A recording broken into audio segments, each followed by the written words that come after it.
mixed with it's like that. with a closet railing. Yeah, it's like that. Yeah. And it's beautiful. No one's talking about it, which kind of shows how little people care about science anymore, you know? Well, that just shows that just separates the IQ difference. Yeah, also, it looks very simple. That's another thing he's doing. I will say, if you look at it, it looks very simple, because it is, and it's supposed to be, and that's a good thing, right? The simpler the engineering, the better it actually is, because if the engineering is overcomplicated, then it's inefficient. It's a problem. You don't want that. You want the thing to work properly. Well, how could it be overcomplicated if Tesla already semi-did it? If you can apply autonomous driving, you can apply autonomous flying. I suppose, but those are very different systems. They're very different systems, but in theory, they work similar. I'm not sure. No, that's a very different thing. Then how is it achieved in such a short amount of time? Well, because you already have that to a certain extent, right? Because you have the booster return already happens via the Falcon rockets, right? So you have that. You can build on that as a foundation, I suppose. So you kind of already know what you're doing.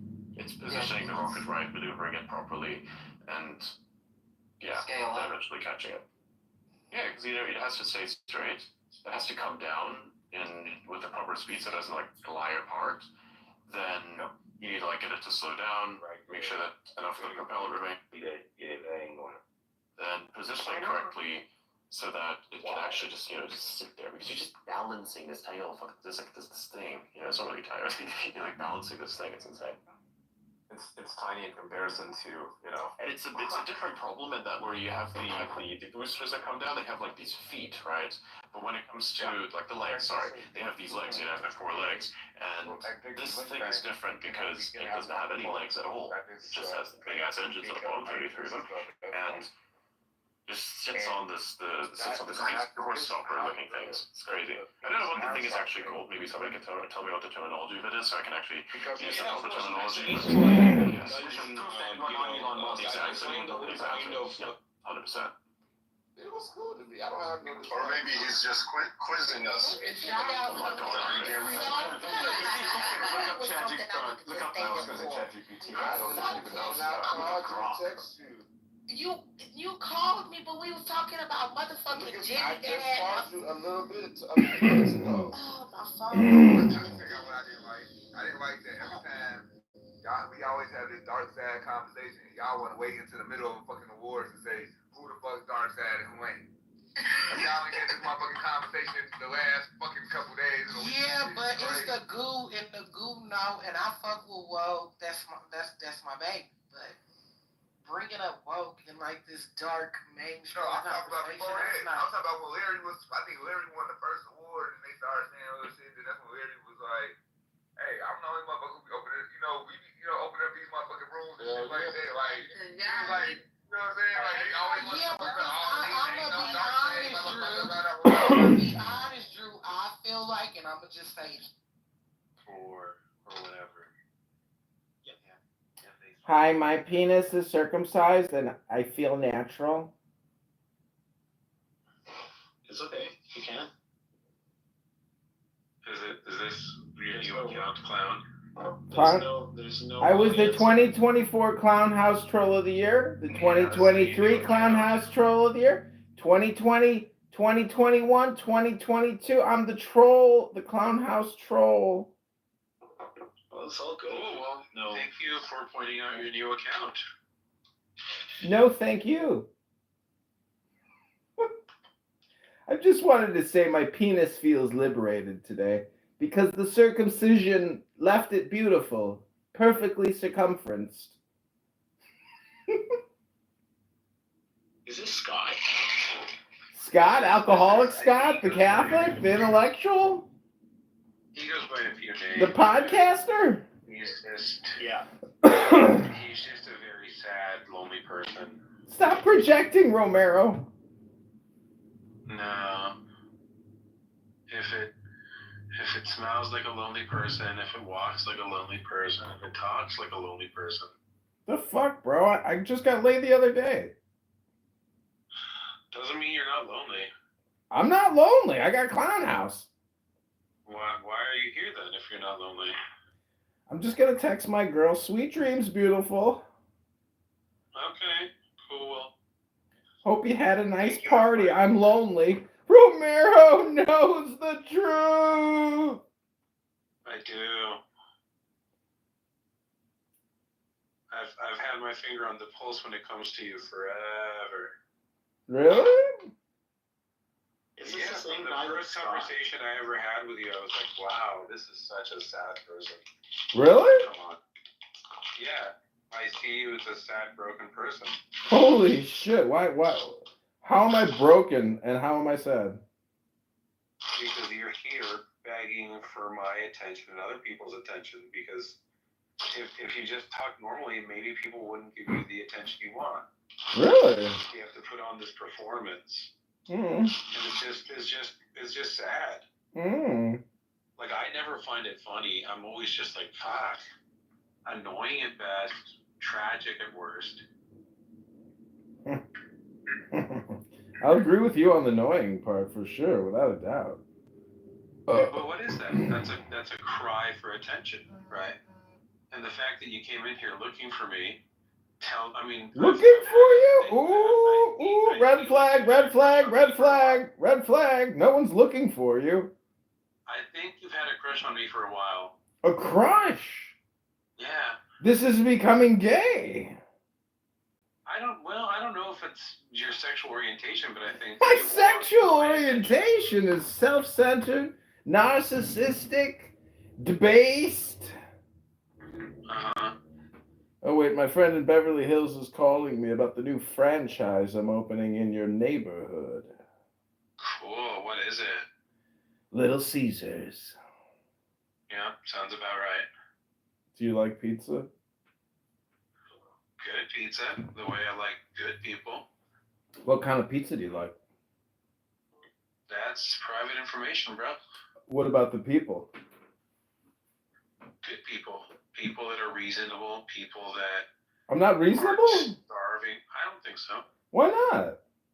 I think that you're 100% purely performative. Really? I think that you get joy out of disrupting and getting people to talk to you out of anger. Joy now.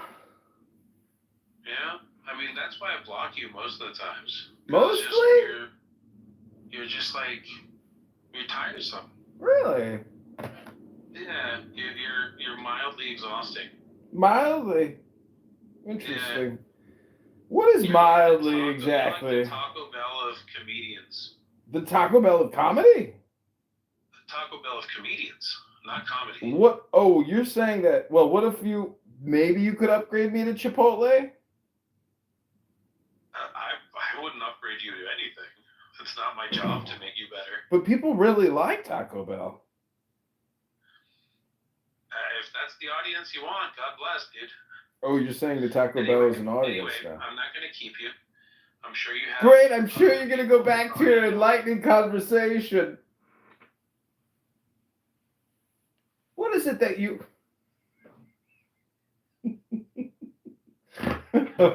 You gotta have haters. You gotta have them. Very, very violently. You can't be alive. And that was about 60 years ago. It's Einstein said, I don't know. Okay, we'll talk to I think now players. it's 500. They've culled it down for whatever reasons. And then they say, I'm going to bring these kids. I'm going to give them multiple market exposure. So where these kids would, typically pick a region like MEA, for example, Middle East, for example, Africa, for example, North America, and they'll keep rotating these talents. Once they develop sufficient vocabulary and understanding of the market, then they'll be asked to specialize. So there is a geography specialization, then there is an industry specialization, and then they move these kids around. So by the time they're 35, you have 500,000 young kids who are already seasoned in many markets, many industries, who are ready to take over the mantle at the board. This is very important. It's very, very important. So I think that, the Hindus, the Indians, Hindu, Muslim, or Christian, whatever, I think the Christians do a better job of this. You look at seminaries and all that, they do a wonderful job at this. That's why we should not have any dislike we should learn even from those that we don't agree with, see what they do right, what they do well, and then we should look at embracing that and emulating that and not change ourselves. There's nothing wrong with that. Correct. So I think in the politics, right, this person holding a portfolio of certain thing must have like maybe worked in the far different state at least for a couple of years or maybe 10. At least a couple of years, and then he's like entitled for something at the center. How about that? Think about Yes, that. and one of the things that I have been thinking about here is like you look at UPSC, and Quran, welcome to the house. You look at UPSC, for example. What they do is they have something called as Bharat Yatra. Are you familiar with this? No, I'm not. Okay. So this was entirely created by the British, right? It was conceived, the UPSC system was conceived by the British in Britain. So what they do is, once you crack your UPSC exam, you will go for a 1-year train journey across the country. It's called Bharat Yatra. So where you're positioned in multiple districts, multiple states, and then you get to learn about the local culture, local innuendos. Then you're posted, and then UPSC postings are such that you could be a guy from West Bengal, but you could be posted in Tamil Nadu, and you typically retire in Tamil Nadu. You work only inside Tamil Nadu. Unless you get a central posting where you'll be extracted from the Tamil bureaucracy, not Tamil, but the central government bureaucracy in Tamil Nadu. You'll be extracted and you'll be given a central posting. Like, for example, it also happens amongst IPS. Ajit Doval was an IPS officer, but then he was, extracted into the center, for example. That also happens. So your joint secretary level at the center. All these guys are guys who were originally UPSC IAS officers, but they were carved out of the local system. They were moved into because they could. So similarly, so they go through Bharat Yatra, then they they don't pick, they're allotted a region, and then they just work there. Then they go from collector to all the way up to joint secretary to chief secretary after that. That's how they work. So similarly, it's not a bad idea to emulate for the politicians, which I'm reading this back into your point, and something that's very close to my heart. Wherein what they could do is to say, okay, you're an aspiring MLA, what is the first position? It's councillor. So you start off in politics officially, the first position is councillor. So the moment you want to enroll as a councillor, you should be sent off for a 2-year discovery program where you're posted in across the country, 6 months, you're rotated, or maybe 3 years, whatever. Paid very well, stipend is very, very good. Where you go, you understand other regions, their compulsions. They're also Indians, their problems that they have, their domestic issues. So that by the time you come and you're ready for being elected, you've gone across the country. And what that does do is the Tamil MLA or the councillor will not sit here and talk shit about Karnataka as though he's a pariah. And the Kannadiga guy who's an MLA there would not be so cruel sometimes to the Tamils by not releasing water. For example, one way in which this could play out. So you develop more integration, more empathy, more understanding of Indian districts, and look at India as a whole and not Tamil Nadu as its standout part.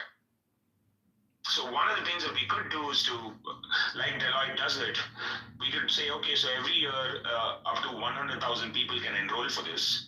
And then we find where they could be buddied up with outstanding exemplars and, you rotate them. So the Indian next councillor class is truly deeply understanding and reverent to what this country does. They won't make stupid mistakes of throwing the country underneath the bus for political gains, because they've gone through the process. Yeah. So I'm currently working in a company, right? I'm going to get I'm taking knowledge from a lot of different people, right, from the different sectors. So I can see that perspective, right, about the project and whatnot, right? So because it is so awesome actually. I can tell you, but it's so equal. So because the different people have different perspective, and then you should have hard to bring it out actually, right? That perspective, because they could be hesitant, but then like all people want to talk about what they're doing, and you should take the maximum benefit out of it. So that now you know a lot of different directions, how people are thinking. So there are all the people from different sectors, and I can say what what do you think about the future of the project, or what will be the coming things actually? And they all have a different things to say, because they pursue the project separately, on their own. So somebody would, and I'm into IT, right? So somebody would talk about the coding, somebody would talk about the control, somebody about the moving of the business, right? So what happened? I get a lot of different perspectives, and then I can like connect the dots to, and then I can share those dots, right? So that people within those things will aware of the other's viewpoint, and then I say, let us combine, and have it in one meeting. Now you see that how the interaction takes place, and it is so beautiful, so beautiful. I say it's awesome learning for me. Hey, I have a question for you. When you can plural, Ashish, I have a question for you. Hey, Quran, what's up? So I don't know if you've been following this Elon Musk H-1B visa controversy on X, and I'm just, in terms of like bringing high class quality workers into the United States to earn a lot of money, work in AI, work in engineering, and then go back. Like, why doesn't the governments, have some type of system which is like supersedes H-1B visa, where there's a cultural an exchange, not just one way, but people from America also go to India to learn, engineering and software, etc. So why is it one way? I know why it's one way, because people follow the money, but I'm saying the government would supplement the exchange of high quality, but government sponsored. That's a very interesting idea to be mooted, but I would submit that and I've been to the US many times, right? And I've worked with Americans and worked with them previously, and I understand this beautiful country in spite of all its flaws. I had a chance to go to over 50 cities in my journey. It's just a beautiful place. I love the people, but it's got its flaws. But the thing is, one of the reasons why America is America and being firmly placed out of India, I have no problems in admitting to that. One of the reasons is because even if you grant that 70% of Americans aren't the brightest ever, 70% of any population isn't, but particularly if you grant hypothetically that 70% in America are ranked stupid, hypothetically, the top 20% of America are world beaters. Like, there is no equivalent to Henry Ford. There's no equivalent to a Steve Jobs, to a Bill Gates, regardless of the politics. There's no equivalent. And that's because of two reasons. One is that the American system has the capacity to identify you, bag and tag you, and label you, and extract you, and give you opportunities that you would simply not enjoy anywhere else in the world and have access to. That includes infrastructure, mentoring, coaching, as you know, and just opportunities to make money. And the other is a unique phenomenon, which is interdisciplinary collaboration, unique to America. Apple is not just a piece of tech, as you know, it's also a work of art. And then you bring this kind of excellence in Wall Street and then into the military industrial complex, then what you get is horizontal integration between multiple industries with the top 20 percentile. That is a unique fortress to be breached. Won't be breached for a while. So now you got to position the bright American kid and moot the proposal of moving this kid to another country, and would it serve that kid well? My hunch is, well, culturally it could lead to a lot of good things, and I see the utility of what you're saying. I think it's a good idea. But in terms of access to infrastructure, training, MIT, for example, India has IITs, it's got wonderful universities, but they're only 20% of the overall supply in terms of quality of students they create. So I don't know if it would serve the American cause by bringing these kids to Indian universities, even if they're good, because the really good American universities, they're a whole other league. So as much as I like the idea, I wonder how you'd respond to something like that, Quran. No, I mean, I go from the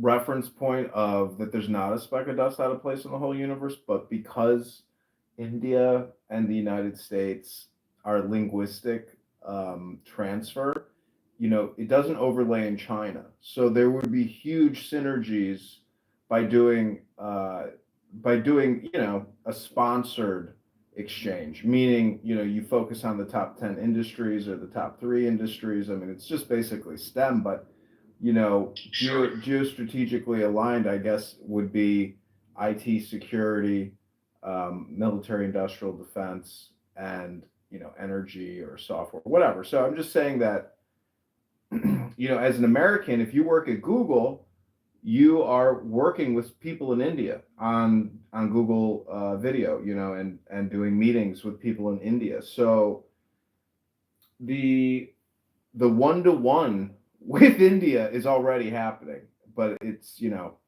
not happening with China. Yes, I think Indians Indians generally speaking, are known to be friendly to foreigners and they're not skeptical about them. And it's remarkable because, in spite of generally speaking I'd be extremely circumspect about positioning Indians as victims of history. I would not do that.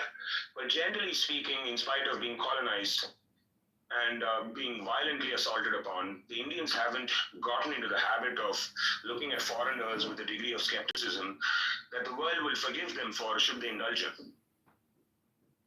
And don't be poor and never romanticize poverty. But if you must be poor, be Indian poor because you're not pissed off with the world. And there is a gleam in their eyes, an enthusiasm and the smile of simple people that don't even have food, which is not pissed off with you. And I think that's a great quality to have. And the reason why that becomes important is because I can see and Americans aren't any different, in spite of the tumultuous times, Americans are generally speaking warm and friendly, and they can surprise you in so many ways that you never thought human beings can surprise you. So there is a utility towards this kind of an exchange, identify strategic industries, complement each other's capacity instead of competing. So if America has a core strength, then instead of vying for a technology transfer on that, an IP transfer, what Indians can do is to see how can I complement you?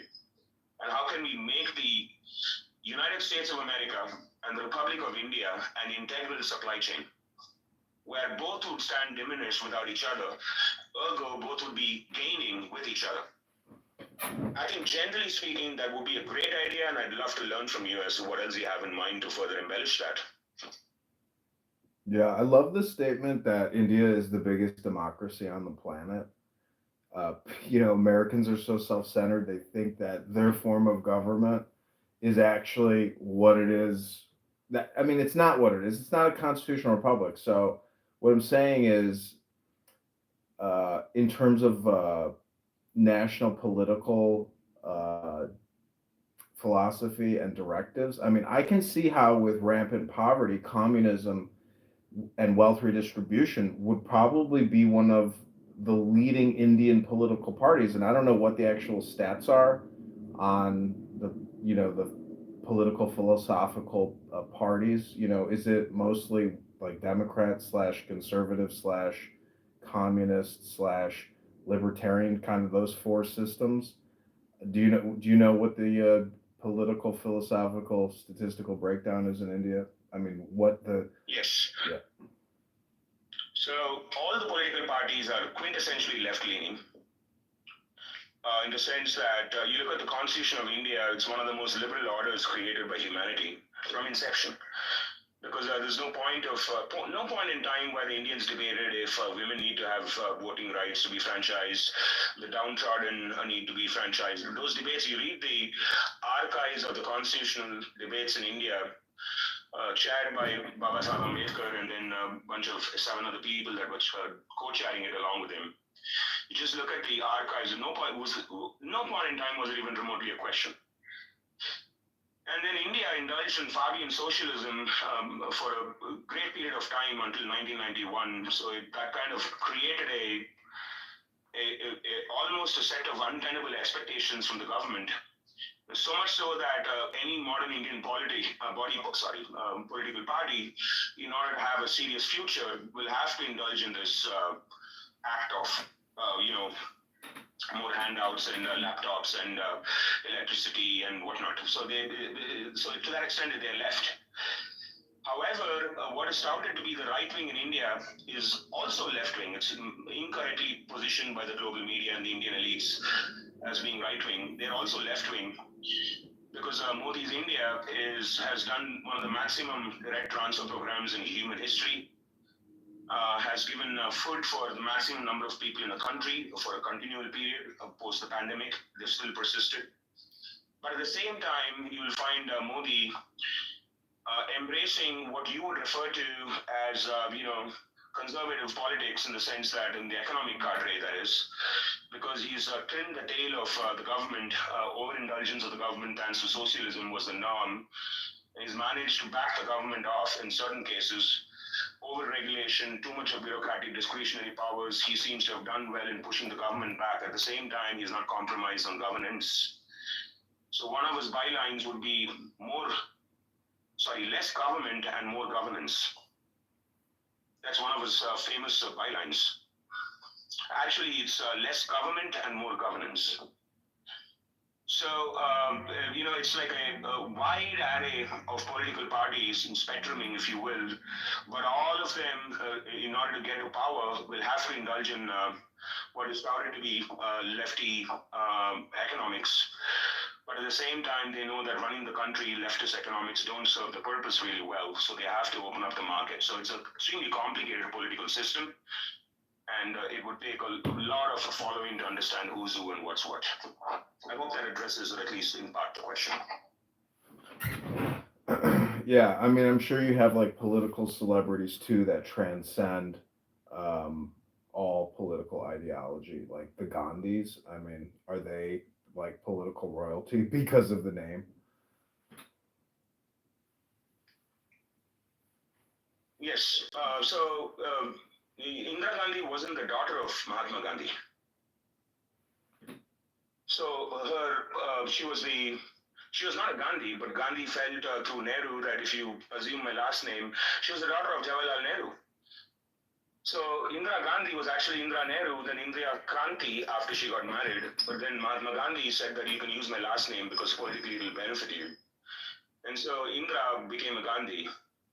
And subsequently, her children, Sanjay Gandhi, as you might know, Rajiv Gandhi, all of them became a Gandhi. Now it's Priyanka Gandhi, and now it's Sonia Gandhi, and then it is Rahul Gandhi. They're actually not Gandhis. So this is exactly the point that we were referring to. One of the weaknesses in India culturally, and we have many strengths like any other country, but one of the cultural weaknesses is elevating people to a godman-like position, so much so that you can't even taste. They become very awkward. They don't know what to do with that kind of attention and adulation. And then you're stuck with this guy because you elevated him, and now you can't bring him down. And so everybody is kissing ass, and to put it crudely, and the country can't do much about it. It's the same mistake that we made with Gandhi, same mistake that we make with Nehru, same mistake you make with Modi, and you will continue to make that mistake, and that's not an encouraging sign for the rest of us. Do you think that India and the United States overlay very closely? I get the feeling that they're very, very similar. I mean, almost identical, except for the language. The language is essentially what I'm saying is the I guess the political, philosophical, economic theory of both countries, I think, overlay very closely. Yes, the fact that man includes woman for all practical purposes, but man is conceived in the image of God, and that all of you are equal, at least in front of law and the Lord. You are equal. And nobody is better than the other and should never be in front of law. I think those are tremendous parallels and commonplaces that both these countries have, no question. Politically, India and America, as you might know, have been on either sides of the gateway. But I think now history has given an opportunity for both these countries to take a step towards each other. Both of them are waltzing a little awkwardly in the dance floor. It's like meeting someone new and you don't know what to do. Particularly if you have to dance for the first time. So some of that is happening. There's some skepticism, there is some overhang, some trauma. All of that is manifesting at the dance floor where the music seems all right. And I think that would be a reasonable way to summarize where the two countries are, the bureaucrats and the bureaucracy and the foreign policy pundits, of course, the politicians, the commerce guys, US Inc. and India Inc. But the Incs have kind of transcended better than most others because corporate America is deeply invested in India, as you know, and corporate India is deeply invested in America, again, as you know. So the entrepreneurs and professionals have crossed over really well. The cultural influences on either side has been impressive. America is still touted to be aspirational in India. American movies are deeply followed. Americans are adored. Anti-American sentiments in the public sphere is non-existent. India is one of the most friendly countries for Americans to travel into, to conduct business in. And vice versa, where Americans have taken a keen following to yoga, to Indian mind sciences, philosophies, theories. Ayurveda is huge. So each of them have a moat, which is their own. Each of them seem to be more than willing to exchange it. But the political sphere, and more importantly, deep state, are deeply circumspect and skeptical about each other. Wherein you find, from an Indian perspective, there is anxiety about trusting the American establishment for reasons that Americans would celebrate discussing, generally speaking, and such is the beauty of this country. But there's deep anxiety amongst the Indian deep state saying, can they be trusted? Will they throw us underneath the bus for the gains? Now it's China, tomorrow you could be China, who knows? Kind of a deep skepticism there. So India has to, by definition, try to befriend as many people to buy insurance for her. But doesn't deep state primarily deal with the state itself and not necessarily other deep states within other states? I mean, that's kind of what the deep state, yeah. Absolutely, and that's the reason why the art lies in lifting the veil and seeing, yes, the US deep state operates through the US state, you're right. But then when the Indian state is operating with the US state, they also are cognizant of the fact that this is actually the deep state. So the circumspectness, if you will, from the Indian side seems to be, without reasonable doubt, that the American deep state can't be trusted on matters of national security and vital interests. As a consequence, they need to, again, almost like buying insurance, they need to figure out the Russia-India equation, so they're heavily dependent on that. And the last thing that India wants is Russia to be completely usurped by the Chinese and become a vassal state. That will be a net loss for India, given its foreign policy posturing. So we got to allow the Russians to be further usurped on the one side. On the other side, we've got to open up our arms to the Americans and, the skepticism across the spectrum saying who's who, what's what do they really want.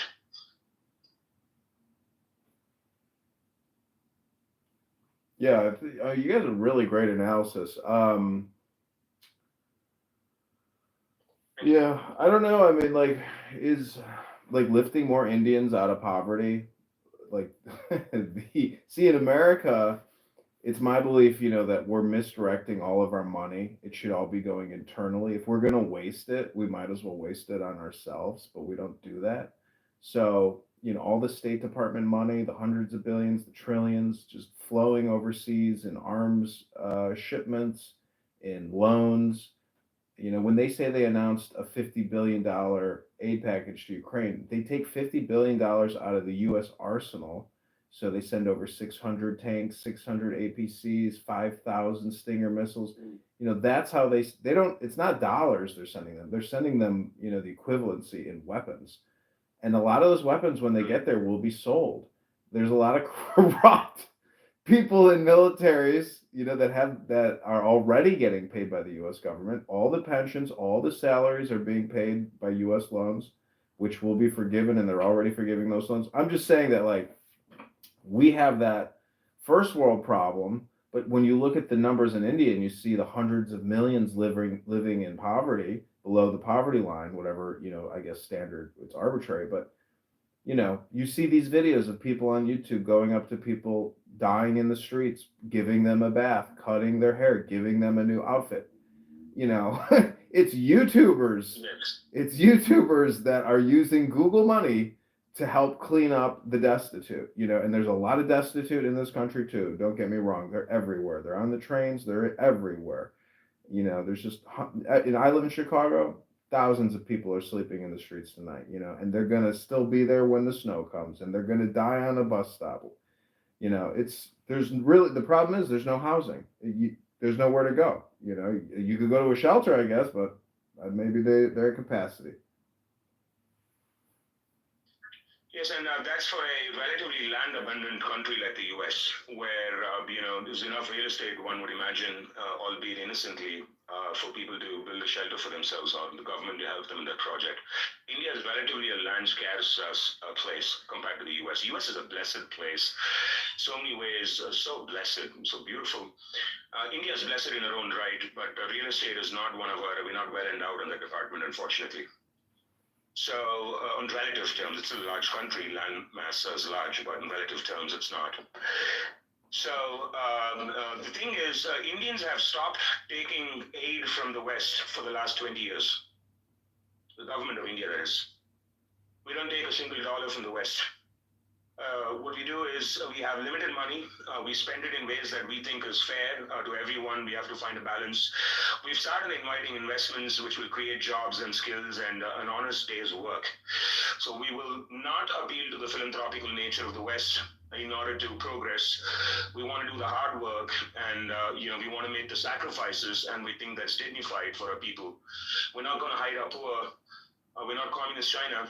We're like a life partner you'd expect from, you would expect honesty. And, we're poor. Some of us are poor. Some of us are quite wealthy. And we're not going to tell lies to the world, hide our poor, and pretend as though we are rich. We're not going to do that. So since it's an open society, people are free to go anywhere, document anything, and then create a report and weigh in politically, religiously, philosophically, as the case may be, or just be a person who travels. And that creates a tapestry of content, including what I refer to as guilt tourism, where poorly mobile white people mostly tend to take the cameras, go into the slums of India. There are extremely wealthy neighborhoods in urban India, even extremely wealthy, the kind of wealth that would there are other guys who focus on that too, by the way, don't get me wrong. But, these guys, they kind of prod on the Westerners who are otherwise innocent, who feel guilty about the affairs of the world. And what Google gives them is a byproduct of this white guilt that they're feeding. And so, it's a cruel world in some ways. But I think, you could either sit down and cry and lambast over how cruel the world is, or you could make it a better place.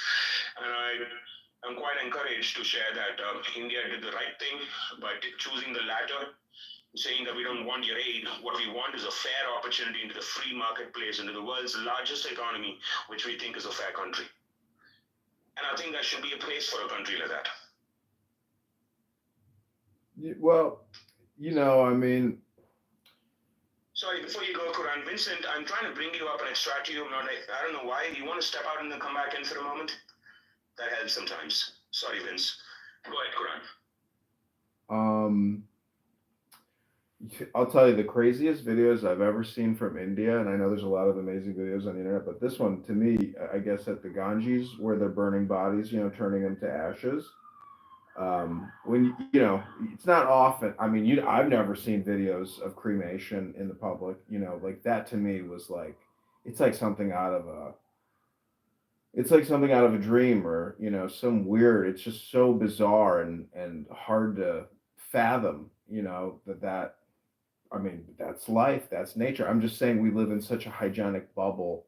If you're fortunate that you don't, often come across cremation videos, but there's so many amazing videos. There's like this roving band, and they do all the deities, and they have fire spewing out of the headdress, and it's very shocking and just incredibly awakening. So I just find the culture amazing, how it's dark and scary, but it's all it's actors, but it's really just like waking you up. I mean, it's something out of the totally out of the ordinary. So it's just one of those wow type moments, no matter whether you're a native or somebody watching it on YouTube halfway around the world. Yeah, I can see why it evokes such a response. I totally can see that. And years ago, I was in a nightclub or a pub in Chennai, my city, which is where I live. And I saw this, entourage of 50 or 60 people that were walking inside, and it was a bar side that I was seated in. And these were Americans, and they were all around me, just generally, in the sense that they were ordering their own drink and doing their own shit in a pub. We started talking, which you'd usually do. 1 second, please. Somebody's at the door.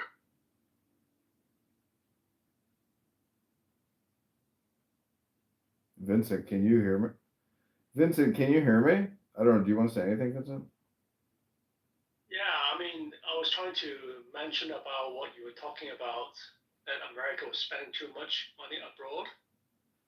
I was just trying to pitch into that, but you guys have shifted the topic somewhere else. Yeah, So you can talk. Yeah, you can talk. Yeah, if you want to say your opinion on that, I mean, if you look at, I'm just looking at the context of all the civilization that was in the past. Right? If you look at the last 3,000 years or even 5,000 years from Egyptian history all the way to modern days, right? If you look at the society, they are based on dictatorship, and it's based on a small number of people who've got the power, very small number of people control the country, and you don't have any so-called social economic ladder to climb up.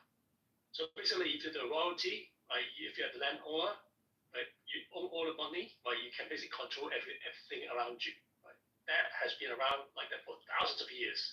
So if you're poor, right, there's a 80% chance that you will be poor for the rest of your life, and so will be your kids, right? Only when we have entered the modern age, right, like in a Western society, that you start to have the so-called social ladder mobility, right? You can be nobody today, right? But you've done something tomorrow that is great, then you move up, become a billionaire, and vice versa. You can be a billionaire if you spend all the money on the wrong thing, you can come back down too, right?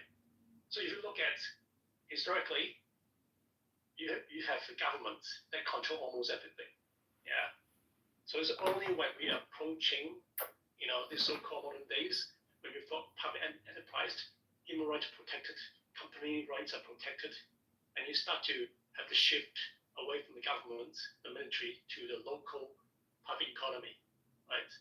So these so-called social machines have changed a lot in the last 100 years, right? And America also exhibit this nature that the government, the military complex, any companies, any organization, any departments want to get larger and larger and larger, right? It's human nature. You want to grow. You want to get more budgets. So the question is, we have this public sector that is really big, right? And the governments are trying to compete with that. So the question is, how do you get that balance between the governments and the public sector? Right? The public sector tend to be profit-driven. They're more about efficiency and making gain and making more money for themselves, right? Government, they have a purpose. They also want to get large, right? But the question is, how do you control it? That's why when you look at this Doge thing, right, Elon Musk is saying that get to a point where the national debt has reached 6 trillion, and you get a lot larger in the future if you don't control the national debt interest payments. There's more than $1 trillion now, right?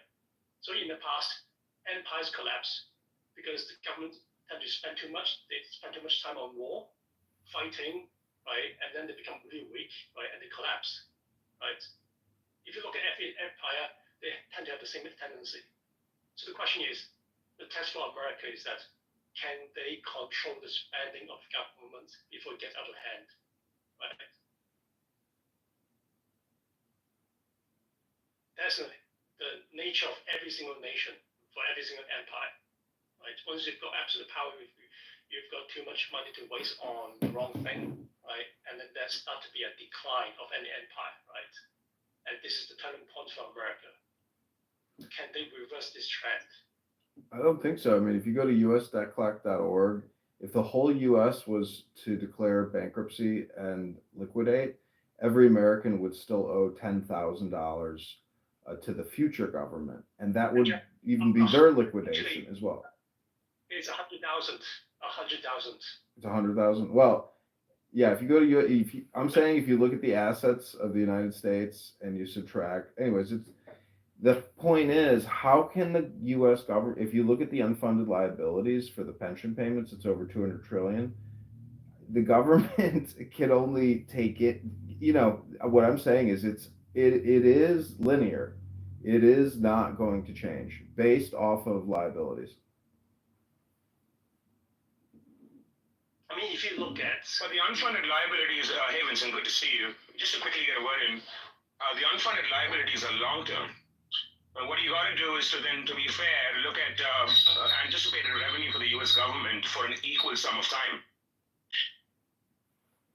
So $55 trillion of unfunded liabilities, including healthcare and pensions and whatnot, which I'm guessing is part of what you're referring to.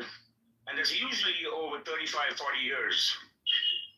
So let's say hypothetically, 2060, the US government should have ought to have coughed up in toto, aggregatedly, if you will, $50 trillion.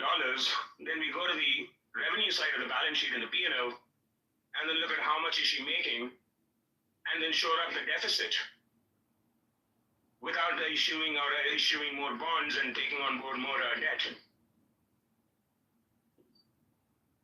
So the U.S. government makes about $4 trillion in direct tax revenue, from individual tax revenue, and has 65% of the population integrated with the taxation net, which is an impressive feat. The problem is that the wage rates aren't going up. Because if your wage rate goes up by 10%, your taxation, if you hold the threshold, will automatically go up by 10%. So then it's a question of skilled workforce. How do you get the average American person to be considerably more skilled and ready for the 2050 economy? To me, clarity, operational, a one-line thing where everybody understands what needs to be done, and then America has the capacity. I don't understand cynicism about America. I don't. I'm not even American, but I don't get it. I spend time with some of the CEOs. I find that their spirit has been broken. What's most hurting is that the spirit of this country has been broken, and it's a painful sight to watch. I just don't get it. You're saying the spirit of America? Say that again, please. You said the spirit or the attitude, or I guess the state of mind of America is broken? Yes. Yes, because I've been traveling to the U.S. since the early 90s. And good Lord, it was a completely different sight. And sometimes if you're in the country, you don't see the beautiful things. You build a callus to it. Like Indians build a callus to a beautiful culture. They don't even care, we just drive past it. But for the guy who's from outside, it's a spectacle. So 1990s, early America, you should see the body language of this guy. He'd walk into a gas station, fill it up. It was just incredible. Now you look at people, they seem broken. CEOs have lost, to some degree, faith in the American story. American CEOs. And these include banks, mid-sized banks with $100 billion. I meet with some of these CEOs. And I personally never thought there'll come a day where an Indian dude has got to remind an American CEO as to why he's got something unique going. I never thought those days would ever come, but it has.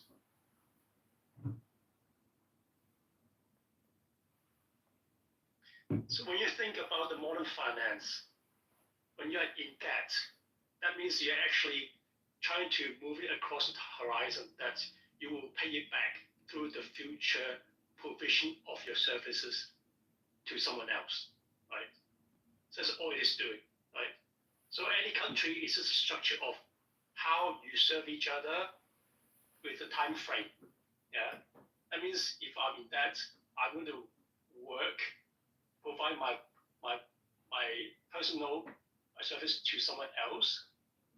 Yeah, for something that I'm trying to buy in exchange right now. Yeah. So if this structure breaks down, right, it's not a problem because it's basically reshuffling the cards. Yeah. The question is, how do you create such a structure that you're motivating everyone else to be more efficient, right, in the future, right? That is not a problem, right? But how do you produce more goods? The point is, where does the growth come from? The Apples, the Googles, the Microsofts, the Amazons, those companies are already built out and their market cap is at, in my opinion, max. So the thing is, the stock. Let me break it down, right? The utopia, right, the American dream, right? Due to the advent of AI, right? Imagine the world that you've got robots that would be roaming across the factory, right? Self-drive car, you have a house robot that will clean the toilet, cook for you, all right? This is a utopia, right? The fact is, when we get to that point, you don't really, the whole social structure start to have to evolve, right? Imagine that like 100 years ago, when you were all farmers, you have this horse and cows, you know, you have spent most of the time on a piece of land, just basically trying to make dinner, right? That was the life 100 years ago. But now we spend more time watching TV, playing video games, traveling across the world, because the world had to become a lot more efficient because of that, right? So the question is, you want to get out of this debt cycle, right? It's not about working harder, right? It's not about working smarter. It's about having so-called return a black slave into employee, from employee to robotic society. That means you don't have black slave anymore, and you don't have a lot of employees working like 10 hours per day for a crappy company, right? It's about creating a lot of robots, basically doing everything for you, right? That will be the way to solve all the problem. It's not about working harder. I don't think so. The problem is the government. Full automation is obviously going to go to industrial first, but in terms of like personal optimization, roboticism isn't going to give us the utopia and solve the debt crisis. It's the government itself which is causing the debt crisis, which, you know, is. So the way I would, sorry, Koran, go ahead, please. No, I mean, it is like a unity between the taxpayers, the voters, and the government itself, where there are voices in the U.S. government that are clearly defined and well listened to by the large segment of the population that is fully aware of the financial crisis and the ludicrous things that this country is spending money on. So I don't know, you know, in India, if they are as collectively, consciously, you know, connected through the internet, maybe in the same way that United States of Americans are now because of Elon Musk and X. Like X is the biggest breakthrough change in terms of the collective consciousness in the U.S., and that's why Trump won, in my opinion, is because X essentially broke through the blood-brain barrier, and now everyone is neurally networked in a collective conscious way that was being essentially censored and controlled by CIA, FBI, left-wing, liberal, big government, special interest, you know, connected deep state. So, you know, I don't know how India is different in terms of America in terms of like X, but like, has there been a political or collective conscious shift in India as a result of X or some similar type of platform? 100%. It's braver than America. Just to give you know, some kind of weightage to scale, India added 700 million mobile connections within the last 6 years, and it has rolled out 5G services 4 years ago. So there are very few pockets. I'm a wildlife person. I love it. And I keep going to jungles. Deep down inside the heart of a jungle where a Bengal tiger would feel somewhat vulnerable and reluctant, you get 5G at less than $1 a month. And what that's done is it's opened up services on the fintech side. If you would be even mildly interested, you can research what the jam trinity of India is, and how that transformed the landscape of governance and technology and the brand new fintech revolution that's been spawned in the country in the last 5 years. And Indian internet is its own animal. It's got the scale of China, but it's an open society. it's manslaughter in the sense that ideas get slain and slaughtered every day, and politicians are extremely, hip when it comes to using this platform. And it's just crazy. It's a hilarious. If you're looking for entertainment, plug on to India's Twitter, or now X. And it's probably the most vocal community. Even if you compare the American Twitterati or the edge sites, whatever you call them, the Indian ones will put them to shame. It's entertainment guaranteed. It's a shit show of sorts. It's wonderful, and it's remarkably India. And one of the things, just to give additional color to this, ever since the UPI, or the Unified Payment Interface, which is peer-to-peer, mobile-to-mobile transfer of money, was introduced in India, I think it was in the 2017-2018 epoch, India topped the charts globally on number of transactions that transpired on peer-to-peer. So to put things in perspective, India had in 2022 25 trillion transactions on peer-to-peer, mobile-to-mobile payment services and UPI. And to contrast that, the American and Chinese combined, although in dollar terms were significantly higher, but just to embellish the technology adoption rate, Give me a the stick. US-China combined yielded 15 trillion transactions.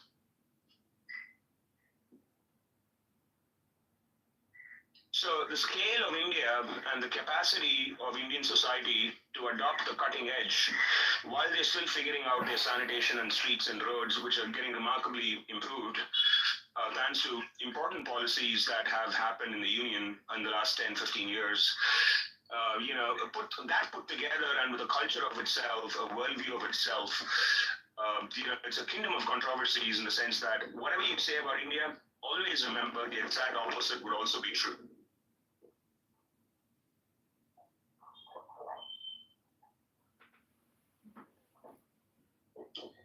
And just to finish and follow through with the story that I was sharing with you in the pub, where we started chatting up with these young men and women, and where you from, what's the deal, what brings you to India, the usual spiel.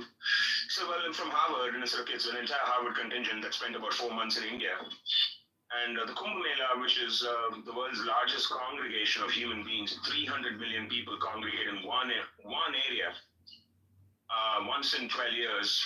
It's an ocean of humanity, and they were there to map that and track that. And then they hear about for 2 months, then going into another 2 months.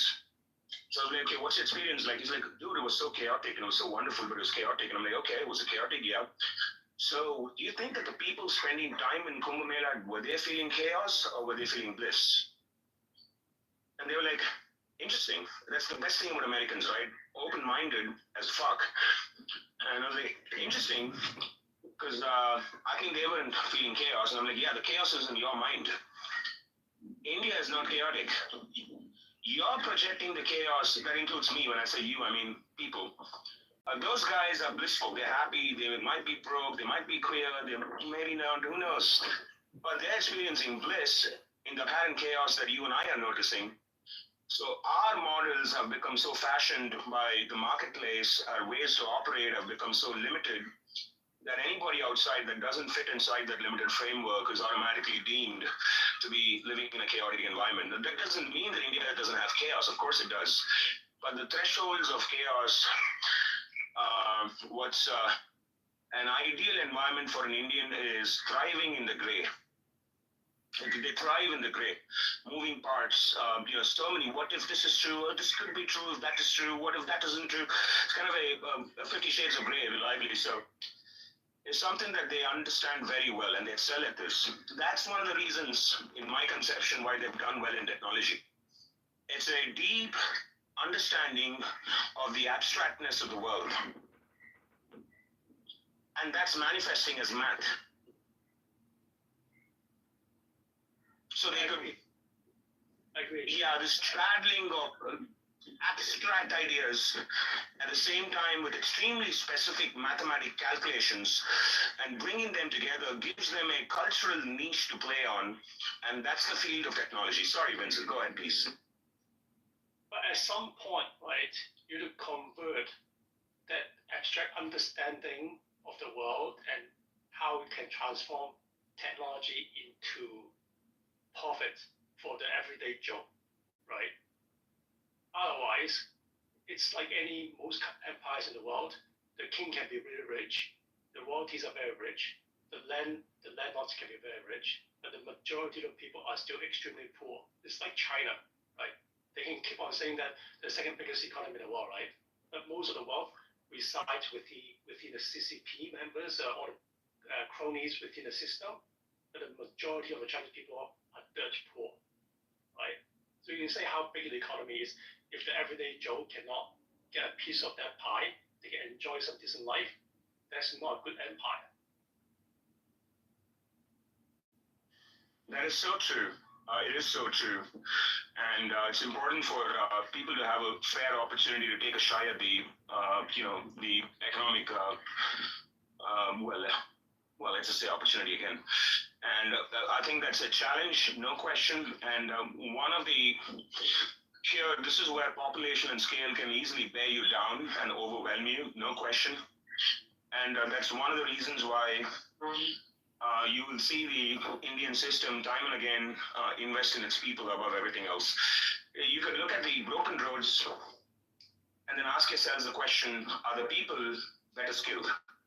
If unlike the American system, the Indians didn't start off with relative abundance, the government that is. So they had to prioritize saying, do I fix the roads or do I fix electricity so that a child can read? And anyone that hails from a lower middle class strata would be able to empathize with that easily. I don't care what nationality you come from, but if you don't come from abundance, you'll know how your mom and dad had to straddle those words and then prioritize your education over everything else. And the Indian government had to do that. So yeah, the roads were cracked, but the people were remarkably better skilled over 20 years. Now, we need to give these people an opportunity, and turns out the roadways and the railways are these things are important. So now we're investing in that. And it's not perfect. I would like India to grow at 10% a year, but we're growing at 7% a year. And there's much to learn from the world, and I don't look at the Chinese as adversaries. A lot of Indians don't. I think there's much to learn from the Americans, much to learn from the Chinese, and I think Indians should illustrate a willingness to learn and humility, saying, I don't know, and the world opens up phenomenal opportunities the moment you say, I don't know.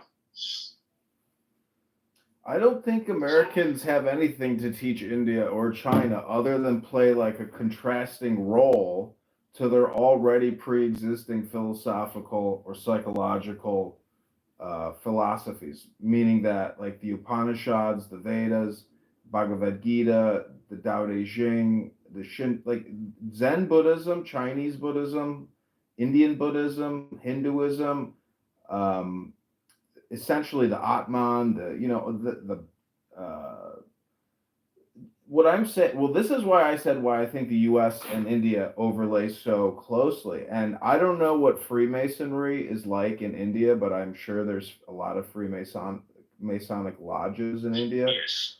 And so, like, I saw this documentary on Ganapati, and the symbolism there, and I'm like, this is like occult sciences, and like you said the term earlier, mind sciences. So, I guess my point is, I have no point other than saying that, it's an interesting conversation. I'll just leave it at that. I mean, if you look at the development, what propelled the society forward in the last, I would say, 50 years, right? Basically was it's an advanced computer, right? The transistor. So Intel brought forward that innovation. So we started to have PCs, and then we have the internet, and then because of the confluence of all technology, right, that created the iPhone through Steve Jobs, right, and then after the proliferation of iPhone or smartphones, that created like a $2 trillion of software industry afterwards.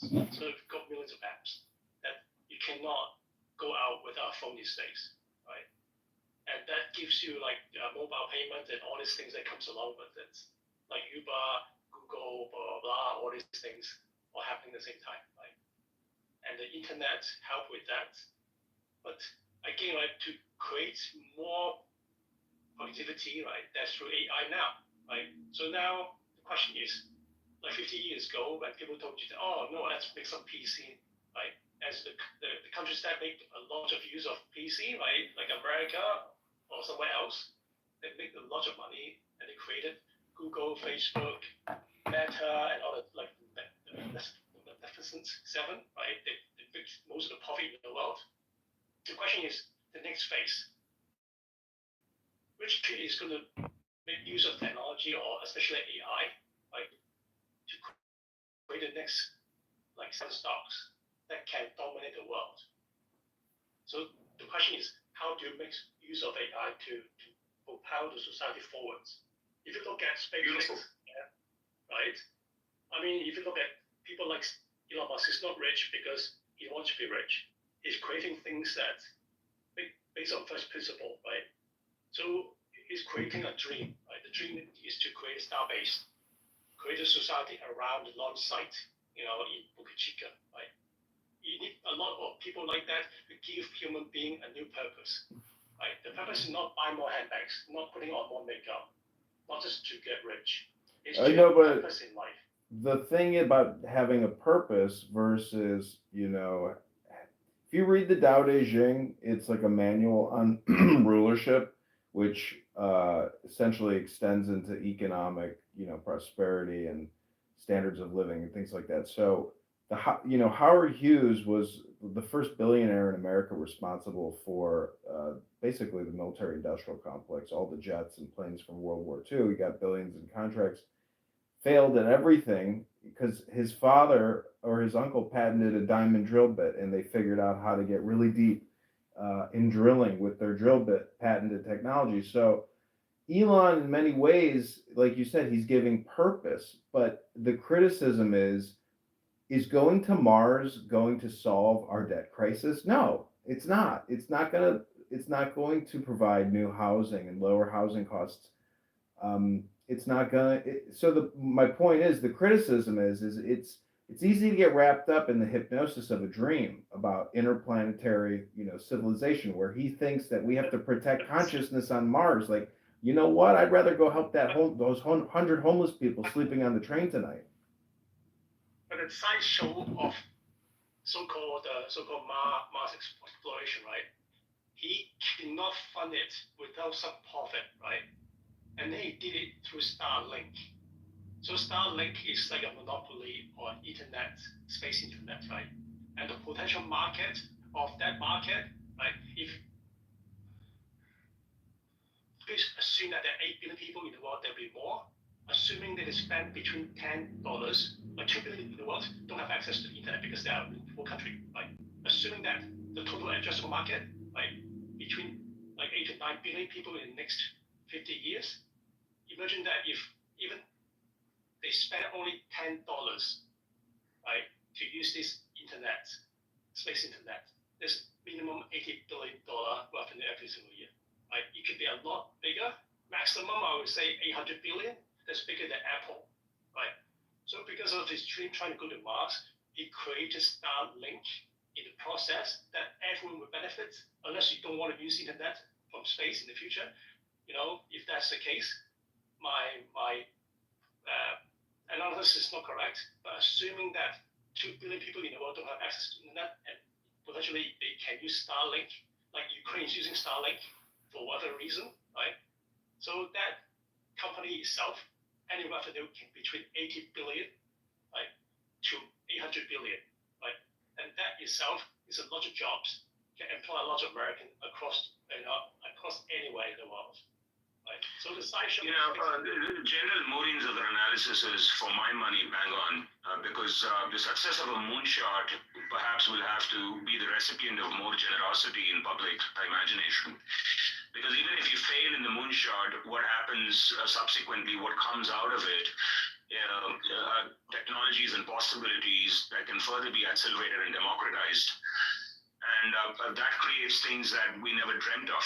The American moonshot galvanized the imagination of young boys and girls.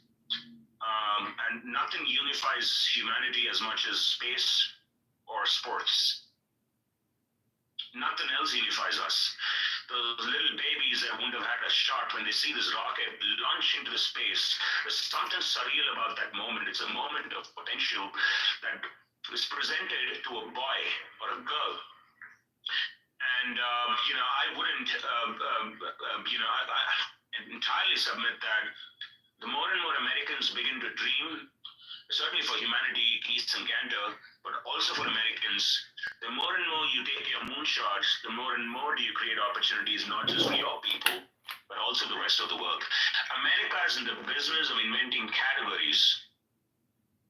Nobody else invents categories. They could invent a technology. Like automobiles were around before Henry. But Henry invented, as you know, the assembly line.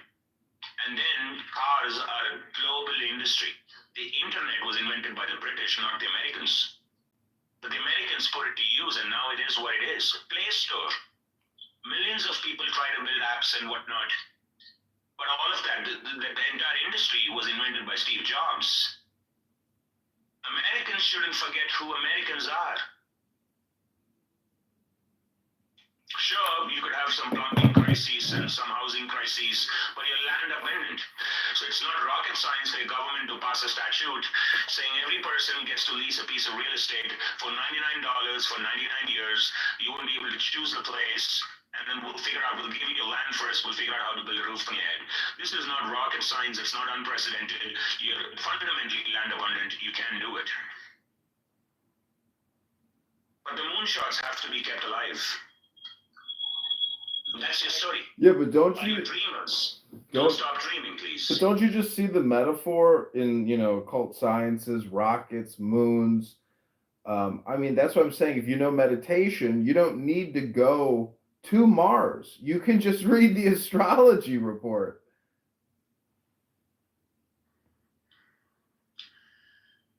Look,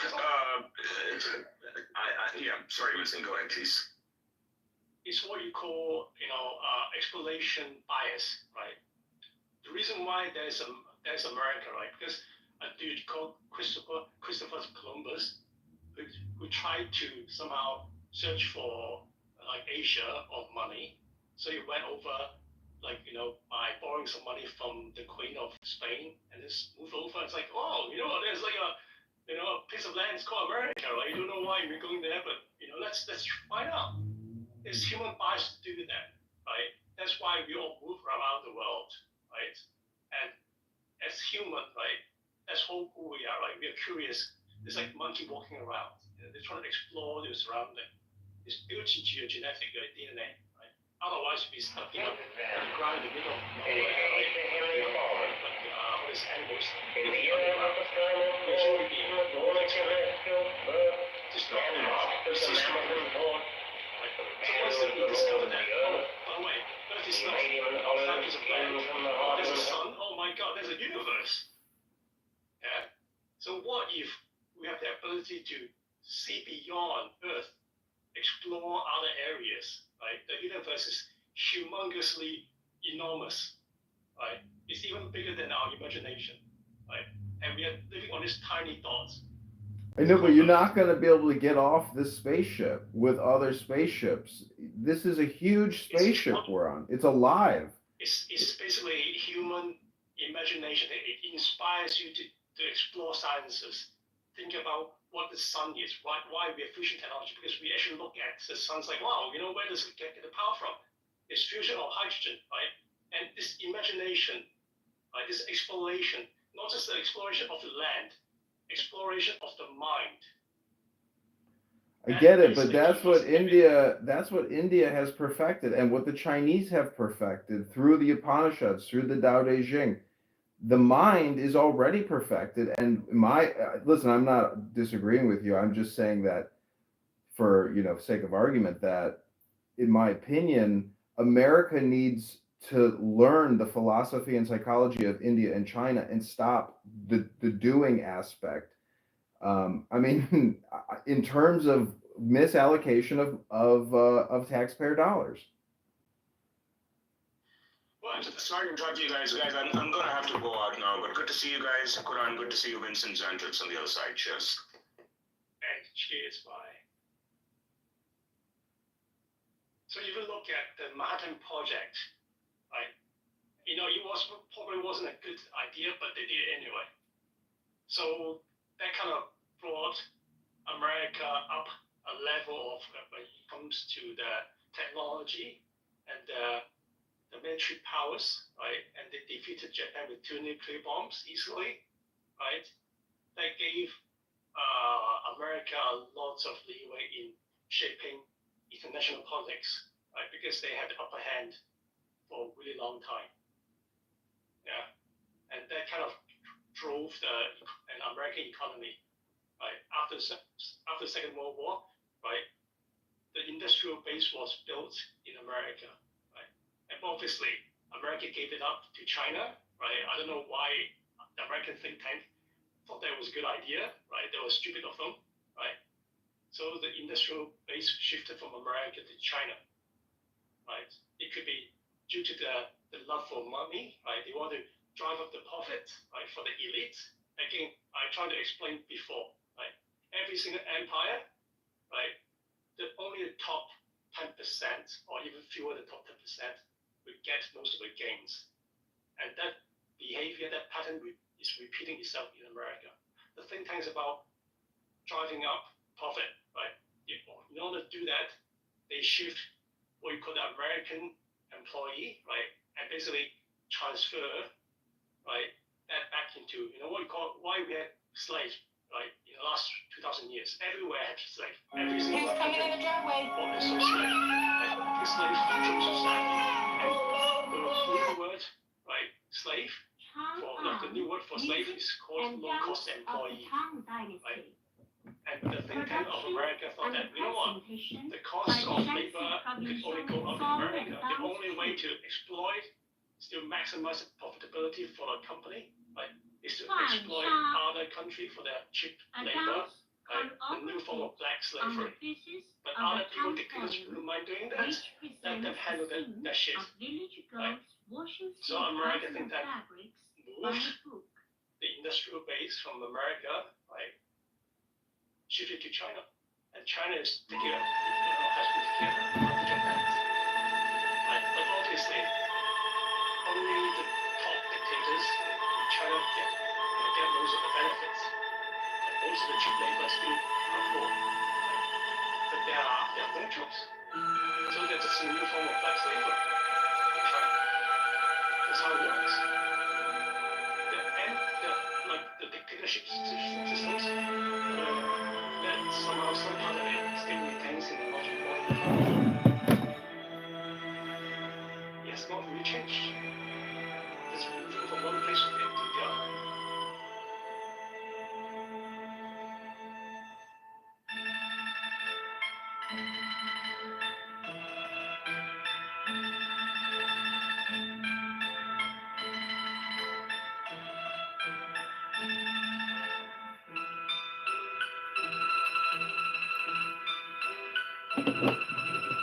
I told this mind to put in maintenance, bro.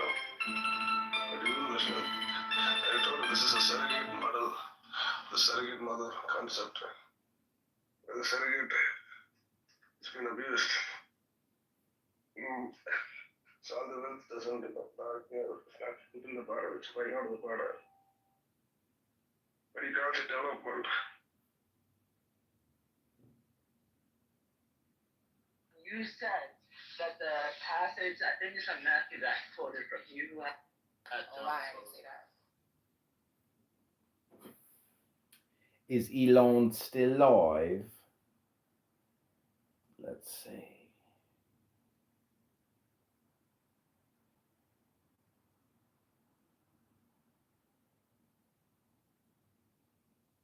Oh my god, he's still fucking live. His subscriber count, Elon's subscriber count went up 50,000 just like in the past week. School? I don't think it is. Also, that is like literally, if you're not It's not an educational facility. You're Your job is not an educational facility. It is your job. If you're being trained, you're being educated. You're being trained. It's not a school. It's not a place that you're going to get a degree, for instance, or credentials of any kind.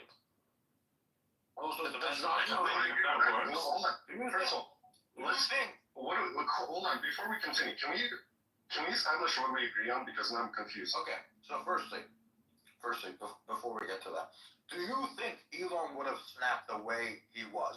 Because if there weren't people literally saying that Elon needs to be fucking deported because he wasn't born in the U.S. Yes, he wasn't responding to those people directly because you can't respond to something like that when those people are saying, let's fucking kick out all the Indians, any of them who remain, let's kill those people. You can't fucking respond to those people. Right? You have to respond to people. Right, you block them and you mute them, block them, we'll get them off the platform. Yeah, Obviously, that was the majority of the sentiment. But that was the majority of the sentiment. Not what I saw. That's what I read through, and I didn't have to do that many mutes. That's the whole point. Like, the whole point, that was not the majority. There was definitely a vocal minority that you could not They were not a minority. There was a lot of them. There was a fuck ton of them. And It was actually the majority. It was actually the vocal majority. All of that was the vocal majority. That's why all of this escalated to the point that it did. That's why all of this has happened. That's why my presence in the whole thing was so insane. I didn't even know any of this was going to happen, to be honest, as well. Right? So this all was organized too. This is what people are missing. How a conversation starts sets the tone for the rest of the discussion. The fact that you're ignoring that basic fact, that how the conversation is set, basically dictates all the future of the conversation, and then you're ignoring that, and then you're saying, I ignored all the racists, and I already had a bunch of these people muted, and I didn't even notice until a few days after the discussion had come forward. Like, how can you claim that you actually saw what the majority was? And before how can you claim whether you saw what the majority was? Because, hold on. For different spaces, you have different conversations. Like, hold on, how do I ask me a question? So, the point is, you equally claim that you're right. And then you and Adrian and several people here are lying. You go to a different space, it's different. Obviously, there's not space that Adrian came in and destroyed all of I know actually what's going on in all the other spaces. I'll tell you what's going on in all the other spaces. They don't know anything about anything at all, and all they want to do is somehow say, 2016 Donald Trump promised to just get rid of the whole thing entirely. That's kind of their main argument. And then they use many means to basically stick up for that argument, even though that's not even a thing that was promised in 2024. That is what is going on in other spaces right now. This is why I'm hosting my own space. We didn't even want this to be a discussion, because the discussion was already finished, but everybody else wants to keep harping on it because they still want to extract the engagement. This is also why a lot of people in the tech sphere have decided to mute this dog shit and say, fuck this, I don't want to hear it anymore. Right? Because it's finished. The discussion is finished, but still people don't get it. That's the problem. To add to that, think Well, about hold on, super quick, Adrian. I've been in a space earlier today with a person where people with a direct experience outlined all the issues because they were lawyers, because they were things, they went through the process, all the issues and everything. And there's a lot of sentiment that's saying, It doesn't matter. hold on. This is going to become a case study of confirmation bias as well. You can definitely stick to the point if you want to just go to your point. I agree. You can, but the point is, Andre, there's still a lot of discussion. But we don't have to have it. The discussion is Andre, do you know what the strongest evidence that Yeah, we don't have to have it. You know what the strongest evidence is? That this was the majority. Think about how much of a thick skin Elon has to where nothing bothers him, right? Because he's getting all of these fucking threats. He's getting, he has to take this tiny dose of and he fucking snapped for one of the first times ever. Even when the Democrats were attacking him, he didn't fucking snap like this. You're telling me that for a quote-unquote vocal minority, he ended up snapping and had that type of reaction? You can have a vocal minority, throw out some really dirty racist shit that will make any person He keeps denying the fact. He keeps denying the obvious facts. God, talking endlessly over everyone else is going to solve nothing. Like, he won't let me provide. Actually, everybody shut up. Everybody shut up. Okay, this no. It was not a vocal minority. It was a vocal majority. To deny this is bullshit. That's not an opinion. That is a fact-based assertion. You're certain. You're gonna have to let me speak. Because I'm trying to provide the context. You can do it. It's no problem whatsoever. I just needed to say that real quick. Oh yeah, no, I actually adds my point, right? It was a vocal majority, and I'll tell you why. This whole thing was a, I hate to use the term, but it's a psyop. This thing was coordinated completely. All the people involved, right? All the big names, the conservative names who were pushing this thing, retweeting each other, they were entirely coordinated. Part of this is being driven by the alt tech. They're on Gab.com. If you look at the guy who owns it, Andrew Torba, if you look at his account, he's literally reposting every single thing, linking to them. Anyone who has any opinion on this matter, right? Whether if they oppose H1B, he's linked into it, right? And if there's a person who supports it, he's saying, go point this person out and then show that he's wrong. And that's how you have all these directed attacks that are happening right now. You know the Droiders, the ones who all banned recently, they were a big part of this because they had an organization within X, right? Not like the X itself, but this platform, and they were pushing a lot of this stuff. They're boosting each other and they're driving people into the mentions of all the big, the tech rights, so to speak, like Gary Tan and so on, and to Vivek Ramaswamy. If you look at Vivek's replies, it's full of these people. This was the conversation. This was the vocal majority. I guarantee you, most conservatives, most Republicans, most people who voted for Donald Trump do not care about this issue. If they're on Truth Social, they probably haven't even heard of it, right? We even had a person on. The discussion on X was We even had a person on. Remember, we had a person on who wanted to actually talk about the situation, and they were kind of unaware. It's like, what the hell is even going on? That's the funniest thing. The MAGA base knows, but only because everybody's harping it on, which is insane. Mm-hmm. That's right. These people who are calling themselves MAGA right now, and they're saying that, you guys all, you hate white people, these are all just the racists. These are the subtards. This is the group of people. Look at all of the posts that have, and look at the number of likes that are like, I would rather have 1 million illegal Mexicans than 100,000 legal Indians. And look at the number of likes and views those things have. It was clearly spam. It was clearly spam, and they stated so themselves. This had polluted the conversation with complete irrelevant nonsense, and it's been going on for a very long time. So, Adrian, I'm sorry, Ian. Well, no, I actually want to back you up here a little bit, Ian, and what Adrian just says is exactly right. This is engagement farming, but it actually was kind of like driving the conversation. I don't think respectfully, Andre, because I think you have great stuff. I don't think you really understand how serious the problem was. Just to actually mention Ian, on Ian's feed, people were calling him Ching Chong, all this stuff. Ian's one of those hardcore conservative people on X, and always has been. These kinds of things are being said very commonly, and it's not just Laura Loomer, very, very large accounts. Okay. And has attacked me today. I'm getting death threats. I'm literally getting death threats right now. I mentioned there are people telling me to go kill myself. There are people posting videos of ISIS chopping people's heads off, calling for the police to come arrest me in Malaysia. I don't live in Malaysia, but that's what they're doing. They're literally threatening these things, and some of them, I have no doubt, they have done that, right? This is the exactly. It was really a thing in Portland. Let's weed them out. Let's make sure that Andre, it's not what was happening. All right, thank you. Welcome back to reality. This is what was happening the entire time. By the way, this is what led to the mass suspension thing that everybody keeps claiming is mass censorship. No, they were all part of the org, and it's a difficult thing to explain, but this is what really happened. Andre, I literally have. Hold on, Adrian, you keep saying I'm talking. Andre, I literally have people Jesus Christ. trying to find out where I live to fucking come and kill me. Right? Because of this H1B discussion. Right? And that's terrible. Let's get them reported. Let's single them out and get them reported. If that's happening to me, how many followers do I have? I have 6.7 thousand followers. How many does Elon have? How many does, I don't know, who else does, Vivek have? And Sriram was doxxed. Yeah, exactly. His address was posted on there.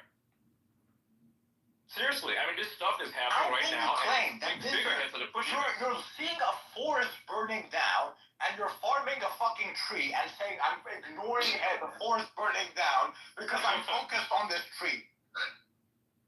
Hey, Al, you made a really good point, too. So, Elon would not have reacted unless you had to stop the bleeding. This would have destroyed, okay, like the entire onboarding of Trump's agenda if this thing ran without any intervention, okay? So Elon had to completely jump in and say, whoa, hold on a second, and had to get Trump's buy-in, because if he didn't, like, the entire point of the immigration thing was never to just kick all the brown people out, quote unquote, or whatever. It was to make it work, right? It was to make it a functional system, like make America the best.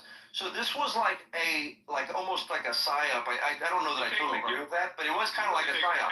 I'll tell you how this works. I'll tell you how this works, because it started with Iran. That's where it started. They targeted a person who had nothing to do with immigration, nothing at all, and made that person the figurehead of the thing to be attacked, just because he was Indian. That was it. That was literally it.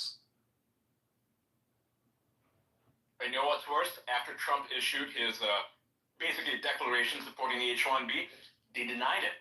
First they said it was old. He said it 6 months ago. That's not true. It happened yesterday. Who's they? You keep saying they. Like, I don't, like, here's the thing. Let me finish. No, but you keep saying they. I don't know who's Yes, they. I There's a know. lot of people with a lot of dynamics opinion. And if you're saying, if you insist, yeah, it's pretty annoying when you interrupt me before I can complete. I will answer who I think they are, okay? But let me go on. So, after he issued a statement, what happened? Immediately, all these big figureheads on the quote-unquote MAGA right, who are not actually part of Trump's circle, but they wish they were, and this is part of the motivation that they have, were saying, oh, he didn't say that, he didn't mean it like that, the journalist was lying, the journalist was, he got Trump off guard, and he didn't give the context. I have inside information actually confirming this, and everybody falls for it. All the people who are part of this little circle who are pushing this shit, they want to deny that Trump said anything, that Trump is actually not in the know, and they're saying that Trump is actually too stupid to understand the situation. This is what's going on right now, which is why this conversation keeps going on, because they actually firmly believe that Trump was misled, that he wasn't actually weighing in on the H-1B situation, even though everything he said was cut and dry. You had these big MAGA figureheads pushing this narrative, and they still are pushing it. I'm sure you know who I'm talking about, who said that the journalist lied, right? I'm sure you can know. I'm not going to mention her name, but I'm asking who's they. I don't know who you're talking about. Oh, I have no idea who you're talking about. People There's a lot of big accounts, Andre. They're like really, I'm not like, going to just call go them out look for because the biggest it's all account. drama. So first of all, Right? The moment like, I call I them don't out, they're want going to to reveal who exactly I'm muted. It's Just going to go. so. Okay, I will say I have a very limited amount of patience for basic cluelessness. I'm going to say something which nobody else is willing to say because I'm kind of seeing it and I just don't give a shit. The only reason why you are arguing the way you are is because you have a primary issue with the fact that Elon snapped, and specifically in the way he did. Because whenever we have a conversation and we get all of the nonsense arguments out of the way, it always boils down to that. It's the same kind of stuff that I have with the Tesla Q. It's the same shit, right? You have all this irrelevant stuff that doesn't exist, that's not even real, or it's just a fake interpretation, and you boil it down to the core thing. It always comes back to one thing, because everybody has a motivation. The game is just to discover it. And this, I think, is the motivation, because it's the only thing that you have repetitively stated in the exact same way as you've always done, in the exact same context. I stated Elon snapped, and that's why this matters. Is that what you're... Sorry, Adrian, are you saying... No. That's not what I said. I know exactly what you're about to say, and that's not... No. Don't twist my words. Don't twist my words.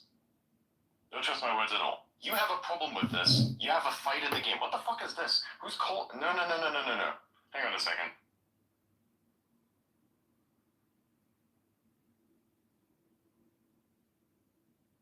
Alright, there we go. Deal with that somehow. Anyways, hang on. Is this still working? Yeah, it's still working. Yeah, I can hear you. Yeah. Right, so back to the discussion. You have a problem with how he addressed the whole situation. That's the reason why you're being blissfully ignorant and you're disagreeing with fact-based assertions, labeling them and dismissing them as mere opinions, which they're not. Then you want to get into the details of how all of this started and who is continuing to amplify the nonsense. And since there are so many of them, we say they. And if you do a little bit of your own research, you can literally ask Grok. You can literally ask Grok right fucking now, who spread the most bullshit? You'll get the answer to the they. You'll get the answer. Not to mention, you came into the Again, discussion let me days just late. You had no idea what was going on initially. You were just talking about what Elon said. After, Vivek and Elon and David Sachs had to get involved. David Sachs had to get involved because of all the racism that Serum literally stopped posting on fucking X. David Sachs had to get involved. David Sachs is friends with Elon. Elon had to come in and fucking defend his friend. You think after all the bullshit Elon's been through, when like his companies went bankrupt, he didn't snap. Tesla was about to go bankrupt, he didn't snap. The Democrats went after him, he didn't snap. You think it's just normal that after all of this, he's managed to withstand all of this, and this is the one thing that makes him snap when it's a quote-unquote minority?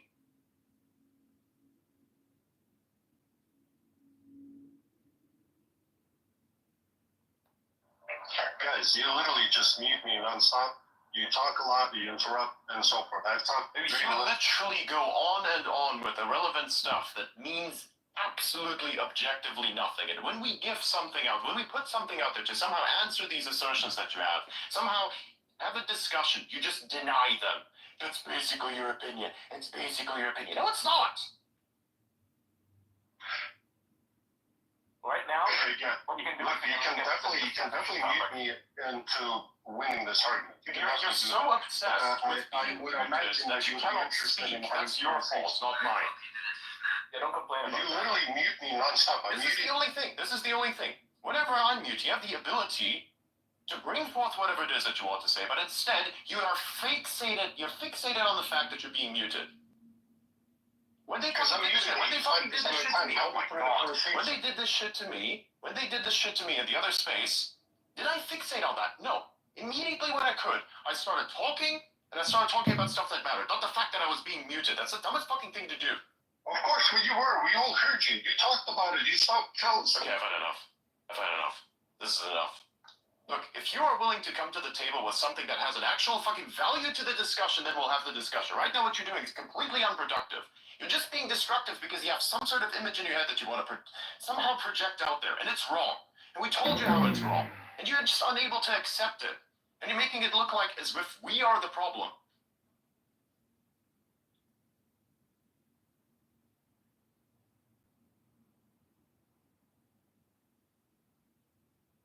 Right. So. That's absolutely right. Oh wait, no, he's here. Yeah, he left. Whatever. Oh wait. Is he still here? I don't know. I was gonna bring up. So, again, let me just Hold on. clarify just super quick. So, Adrian, look, if you have an idea of what the image I want to present, then please state it, because so far, it's terrible that Elon snapped. And I don't know which point you refer to. I'm not referring to that. What I think is that Elon, the guy with 200 million followers, had a major role in helping this escalate. And I think that's wrong. That's of course, hold on. But I do agree with you. 1 second. I do agree with you. He did, if he got, yes, he's the target of everything, so I can imagine the holy shit, yes, maybe I'll leave that out in my thinking, right? How much target, how much shit, how much bullshit, and so forth. And just to clarify, because, you guys asserted certain things and so forth, every racist, every threat, everything must be reported. Let's get together and do that, because that's disgusting, but this is a meaningful conversation. Yeah. Not the racism, the actual H1B and US and so forth. I can state my position, but we can also end it, I don't have to push. I understand maybe, I think we're in agreement in certain things, like the actual policy things, and we're in disagreement on what happened here. And I see where you guys are coming from. I could be wrong, definitely could be wrong. And I can say my position in terms of what the actual concern was, but that's up to you. No one says that the conversation had nothing meaningful in it. This is obviously a meaningful conversation. The problem was it started in a racist way, where Shiram, or I think that's how you say his name, had to stop using You know what I'm saying? The fucking people's name is so who's, stupid. I believe. It started in bad faith. It started in bad faith. David Sachs had to get involved to defend his friend because of the amount of racism that was And happening. on top of that, the conversation was never really about immigration. It was about distancing Elon from Trump. That's the whole point of the PSYOP. They even stated it, right? What they were doing, stirring the pot, they bragged about stirring the pot, and every single time this happens, they do that. They're going to do this again and again and again. We got censorship. Back to my forest point. You can't start planting a tree when the forest is fucking burning. You have to fucking, stop the fire before you start even discussing planting the tree. You're like, let's ignore the fucking forest fire. Let's just continue planting the tree, and the forest fire is just noise. That's not how it works. They just wanted to act like there was nothing going on because there was this big era of good feeling. We were all excited. Oh, look it's the new era. It's morning in America again. And then they thought, well, if we just ignore this, it'll go away. It's not that big of a deal. But when you have accounts that have millions of followers saying that Elon should be deported, Vivek is, racist, all this stuff. I mean, it was insane. It's still going on, too. They're blaming Vivek for that, too. They're saying that he hates Americans. They're saying Yes. he calls white people dumb, which is not what he's saying at all, right? He's not saying these things. They're putting words in his mouth, and this is what the argument that is stemming from their side is focused on right now. Like, we have to address the elephant in the room. We have to talk about how Vivek actually hates white Americans and how Elon actually hates white Americans and how he thinks we're all stupid. And This is what they're focused on. It's one thing after another, and it's the censorship. Oh my God, they're censoring all of us. We lost our check marks. It's got nothing to do with anything, right? We lost our check marks. He's censoring all people who oppose H-1B.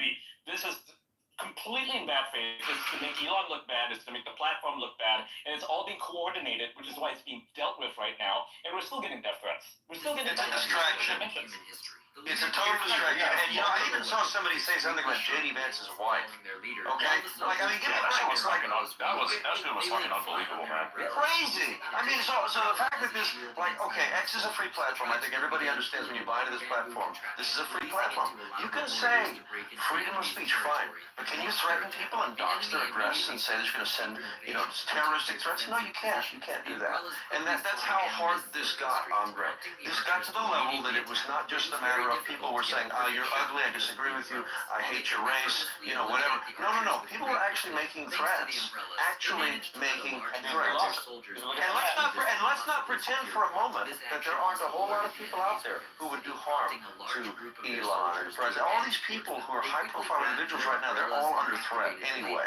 So You know what the funniest part is? You know what the funniest part in all of this is? We don't even have to be here. We as people don't even have to fucking be here. But we are here because we're trying to do the right thing. And we're putting our fucking meat in the grinder just to fucking do this. Also, consider the fact that for the past few days, all the largest spaces with tens of thousands of listeners, including this very space, have been specifically about the racism issue. And you can look at the many replies if you want to have evidence. It's right there. And by the way, another thing that I want to address right now before this gets out of hand, okay?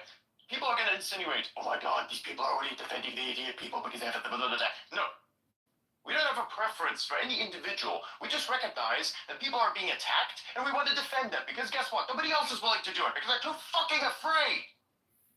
And then you're going to look at this and people are going to clip it and say, oh my God, Adrian's getting unhinged. Yes, I am. Yes, I am. And I have a fucking right to. You know why some people won't speak out? You notice there are very absent people who could be speaking out against this right now. You put blackmail on them. They know these other influencers, the ones that are pushing this. They know that if they were to speak out against them and say, hey, maybe you guys need to tone it down to racism, stop gaslighting. I talk to these guys in private. They tell me they can't say anything. And I don't even blame them because there's blackmail on them, because they have shared secrets with these other people, which is why a lot of conservatives are remaining silent right now. They don't want to burn their... This is why everybody's pissed at Ian, because there's nothing that they can really hold over him. It's not fucking hilarious. Because he already burns every bridge. So now it's like, oh, Ian's a pedophile, Ian's a tranny, he's a trans person. It's like, it's insane. It's literally fucking insane. I'm getting death threats. I'm getting people sending me ISIS videos. ISIS videos of people getting a headshot. I was saying the same thing. I've been called the hard It's like such a resurgence. It's fucking weird now. 72 hours straight. Holy shit. Yeah. Yep. If I can just chime in, I've gotten to know Sriram's wife very well, and I've been helping behind the scenes in promoting, what is the positive aspects of Sriram's SCD, what is the community work he's done. I've been explaining to people about his culture, and a lot of people are very decent, but I'm not gonna lie, their family is reeling from these death threats, from these attacks. They're very, very vicious, and people have no idea just the power of their words, what it can do. It's a chilling effect. I'm on spaces all the time. People are saying Elon's a Chinese plant. They're saying things like, Vivek is an agent of India. They're saying horrible things one after the other. They're attacking our president-elect. I'm seeing Mario Wax be tweeting a prominent Democrat organizer, supporter, and I'm just like, why is the far right coordinating with the Democrats now? What's going on? Well, it's not. You literally just kind of put the main point on it. The real war, I think, is about whether or not we accept that violence and threats will chill speech. Because if we accept that, then we are not a society in which we can have a free discussion. We're a society in which the brute force of someone threatening you or sending ISIS videos to you, whatever it is, that's going to rule the day. And I have to say, that is part of the reason why I think the progressives lost, right? Because they wanted to make it to where you're in jail if you use the wrong pronoun, just like you can be in the UK, okay? So this is where I think this is really where the battle is. And some of the people who have these opinions that I find very objectionable, they're willing to just have the discussion. And they're not going to make the horrible threats. They're just saying, I think we should just end all this. Okay, fine. That's an opinion. I disagree with it for a lot of really good reasons, but that's an opinion. You can have an opinion. We have a discussion about that. And there's people who are doing that. Unfortunately, whether they realize it or not, some of the larger accounts, okay, that have supported the president have unwittingly, I think, given into sort of tacitly endorsing or at least being silent about some of this difficulty that you mentioned. And this is where we have to draw the line. We say, no, you're not allowed to make threats like that and win the discussion. You have to actually present a better argument. If you can't, then shut up. Go away. Or talk about something else. Or learn how to calm down and talk like a human being with logic and reason, not with threats. And I think that's where the battle line is. Yeah, exactly. And that's why, on one side you have the mute them or block them, and according to the algorithm, right? That should for the bigger accounts that we can block them, that should limit their reach. That's the whole point. The other side is you do what Adrian did, I guess, yesterday. I was half in for that space. And Utsa, by the way, it's great what you do. And I'm glad you're on the space. And I don't know if the rest of you guys know, I was recommending John to bring something, 2 days ago. Because it is important, because I'm not, believe me when I say it, I'm not ignorant of all the racism that's going on, in the sense that there's a lot of racism. What can I do? Condemn it, mute it, block it, but that's it, and then you bring in voices to talk about it. And yes, come on, Adrian, remember that time you had Destiny on? The amount of racism I had towards me afterwards because of my Russian accent was insane. So I'm not one that will go and say, oh, well, I don't know what it is and so forth. I clearly have an accent, so and my name is easy to see, right? But the point I was trying to make is that, look, I understand where you guys are coming from. I think the point the best is summarized is this way. If Elon is part of the administration and impacts all Americans, well, he impacts all Americans. The whole point is that you no longer are, your words matter to all Americans. This is who your people are first, right?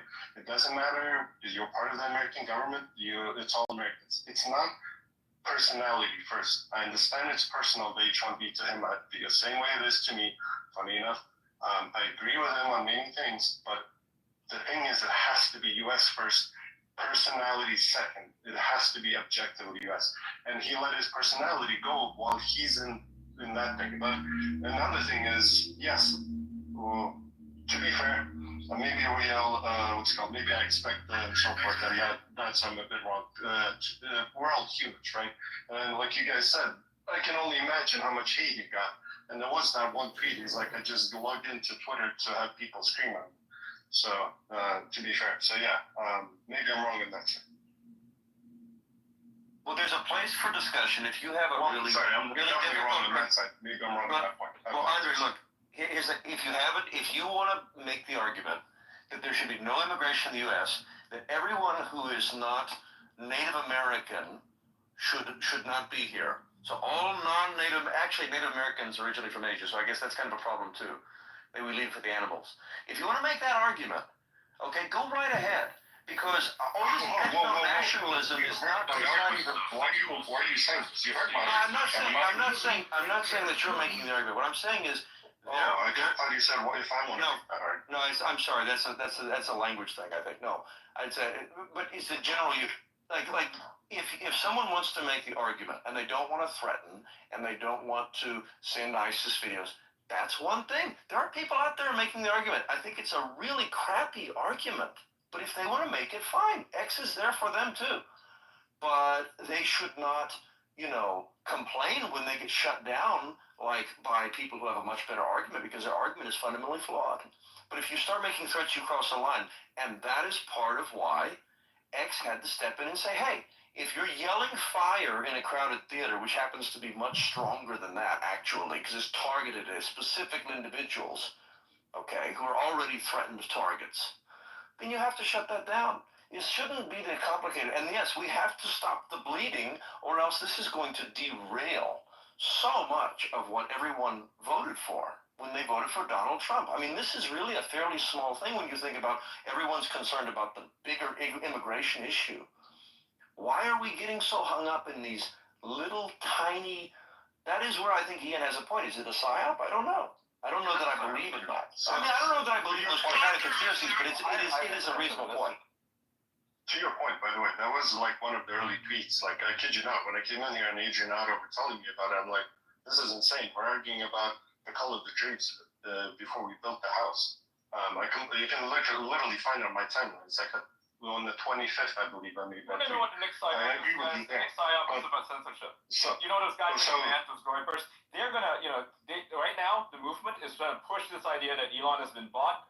He is owned by BlackRock. That's being pushed right now. And they're also arguing that X was wrong to ban all these people, because the claim is that these people were banned because they were talking about H-1Bs. That's not why they were banned, but this is the claim that they're making, and it's taking traction, right? It's gaining traction. This is what they're doing. This is how they gaslight everybody into thinking, oh, if censorship is wrong, X is supposed to be a free speech platform. Why is it banning people for free speech? This is what they're doing right now. You can watch. It's going on right now. That was literally the allegation of those faces. That was literally the allegations of those faces, and the reason why I went in there, because I knew that they were full of shit, and I knew that I could prove it. Right? That was the only reason why I even got involved in all of this. If H-1B discussion was the only reason that any of the... If this was the only thing... oh my god, how am I gonna put this together? Hang on. Give me a sec. If this would have only been about the H-1B discussion, I would have not gotten involved, just kind of faded it, put stuff together, would have been just the same day as every other day. However, the only thing I got involved with was a bunch of people randomly saying, we got our shit taken. So I was like, that's not how that works. You don't just randomly get your shit taken. X doesn't work like that. X would not do that. That doesn't make any sense. They're not a censorship platform. This is not Twitter. There's no way. Turned out that that's exactly what it was. It was all bullshit from the ground up. And we proved it. I went there and proved it. And that's where all the racism and stuff then started to show. I was like, holy shit, man, this whole discussion got even worse and worse and worse.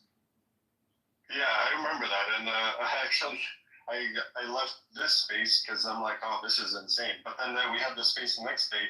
And I think, Jordan, you were the one telling the other guy, dude, why don't you just go appeal it, right?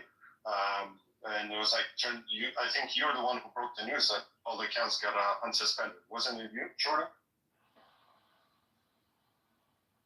They unlocked a few of the accounts, and they gave a couple of the accounts back. It was about 3 of them. The rest of them, if they were found in violation, I don't know how hard this is to explain, and this is why I stopped speaking for the last about half hour, is that I've explained the same thing 72 hours in a row, and it's written on the website, and I don't know how much harder it is to explain, because I'll be honest, I've talked to some employees over there, and I've asked strictly, and this is the thing, it's about transparency, right? You see, all of the employees across all of Elon's companies are very active on social media. If you have a question, ask. It's just that simple, man. Holy shit. Oh my God. Bro, it's like kindergarten all over again. if you have a question and you're not sure, please raise your hand and we'll get to you properly. Like, it's the same situation.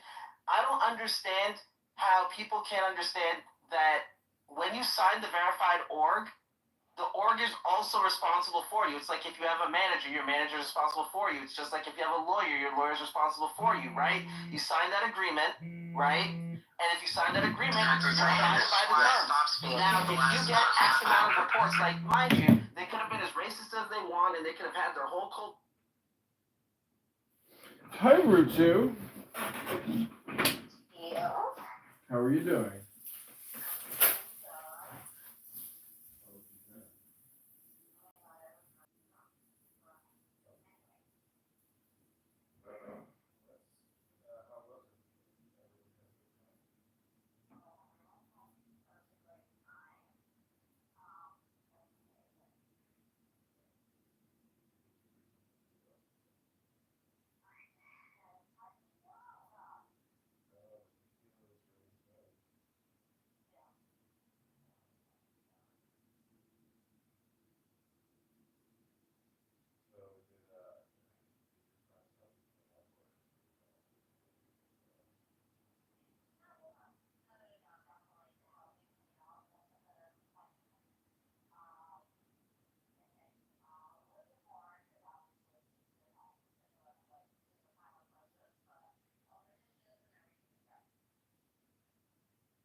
Why they lost their check marks. They are complaining things and they're trying to act like it was censorship. So, actually, none of them was censored. They were all This is so late. because that's how the system works. God, it's so late. Go to sleep. Oh no. That's exactly how the system was designed and effectively has worked up until this point. You're going to tell me for 2 years that we've had this organized verification, and then all of a sudden, the one time when something goes wrong and they're actually in violation, now it's a problem? No, it's a problem because you broke the rules. This is the best part. This isn't even the biggest hit to something that was bad. Like, I still remember there was this one organization that had a bunch of people affiliated with it that each individually kept posting crypto wallet drainers. What the result of this was that they suspended the org and every single account associated with that org.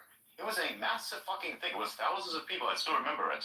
Right? Nobody fucking said anything about it because they didn't care because it was about crypto. You know, nobody cares until it becomes part of their narrative. You're not gonna like start advocating for the crypto people. Be like, oh my god, they censored the crypto people. Well, they didn't censor the crypto people. Actually, no, they took down a bunch of people who committed crimes and scammed individuals. Right? Of course, you should take these fuckers down.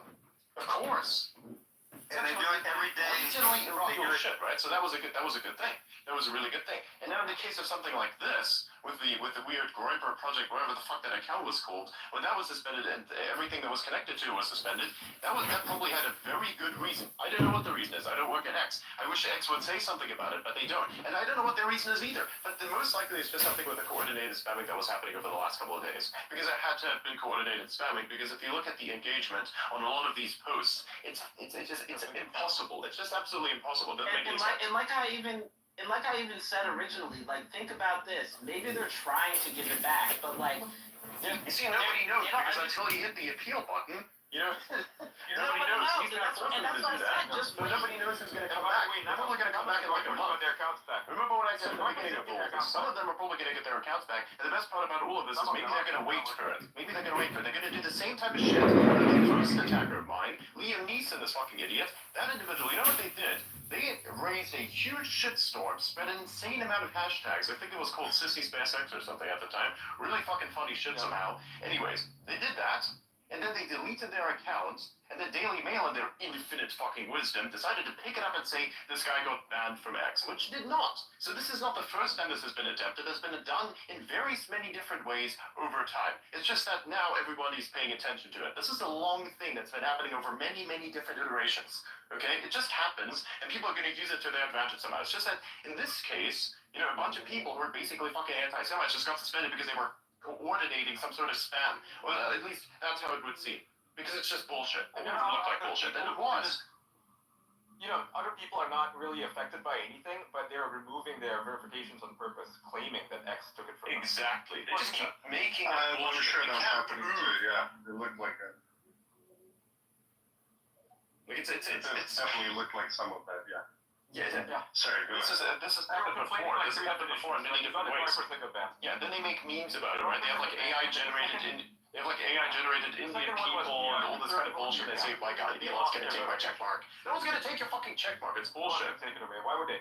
Exactly. They're saying, they tried to scare people. I know people in that group. They're decent people. A lot of them are decent. The conservative OG group, right? The main account got hit. Not really sure why. I'm not sure why, by the way. I actually don't know why it got hit. Whether it got hit or whether they took it off themselves. They told me that they got hit and they have no idea. Right? I have guesses. Right? And somebody said that Elon Musk has an entire dick riding industrial complex. What? That's pretty funny. That's what I'm talking about. It's just bullshit at this point. Everybody's taking this way too seriously. And then we're conflating it. People were like, Laura Loomer was claiming, right, that all of these people in that group were hit because they were talking about H1B. Yeah, they said it was political targeting, which is all bullshit. It wasn't a political targeting of any kind. It was just people spamming and one person accidentally doxing someone, for which you, of course, apologize, right? Let's keep that in mind. She didn't apologize for that. Yeah. Okay? So, but that was the cause. She lied about it at first. Remember? It is true, but apologies are apologies. And we're taking them. It was a good apology. She made a good apology.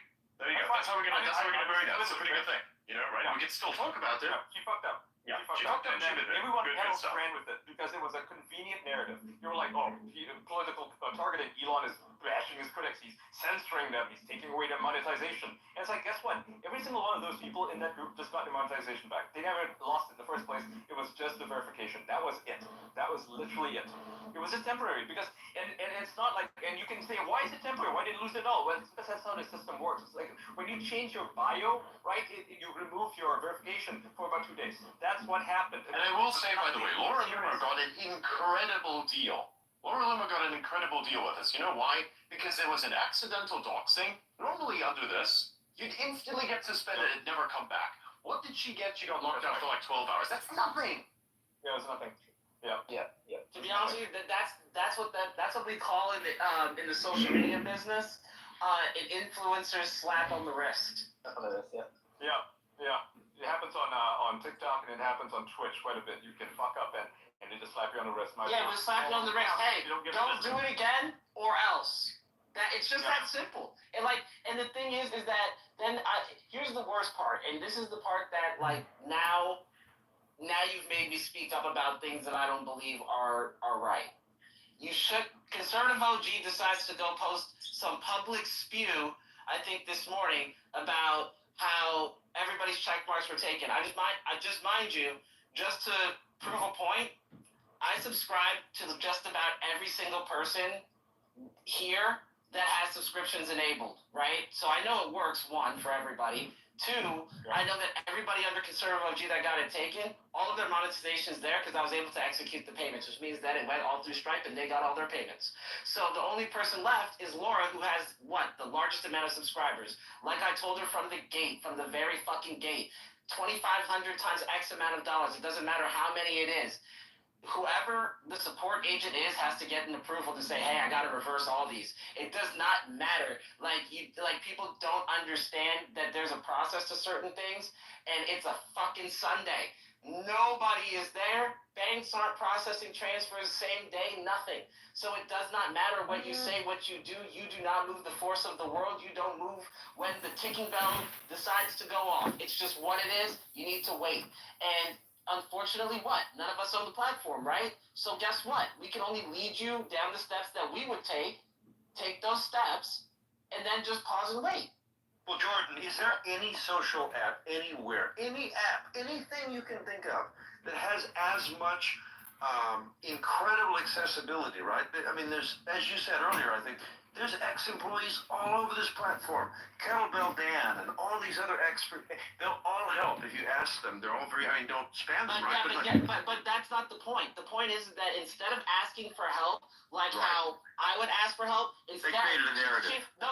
She didn't create a narrative. She jumped on the timeline and decided to lash out. And then everybody decided, oh, she's clout chasing. Let me clout chase. And when Adrian says, and here's the thing, when Adrian says unsurmountable damage, when everybody decides to go on vacation for Christmas, and then she decides to burn the Christmas tree before with all the presents underneath it, and now everybody, instead of being with their family, they're trying to jump on fires, and they're calling different people to try and figure it out, what's going on, this, that, the third. Now you fucking ruined Christmas.